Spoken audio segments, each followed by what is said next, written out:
يا ربي علمني ألا أضيق ولا أحزن عندما أريد أمرا ولم ترد له أن يتحقق.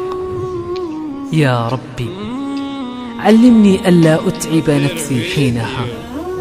علمني بأنني أستحق الأفضل، لهذا أنت لم تكتبه لي. يا ربي علمني أن أسعد باختيارك. علمني أن أصبر وأنتظر عوضك الجميل.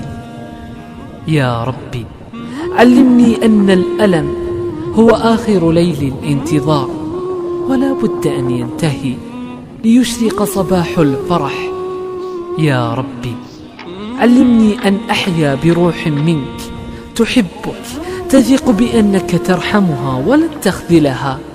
يا رب علمني أن أمضي في طريق الحياة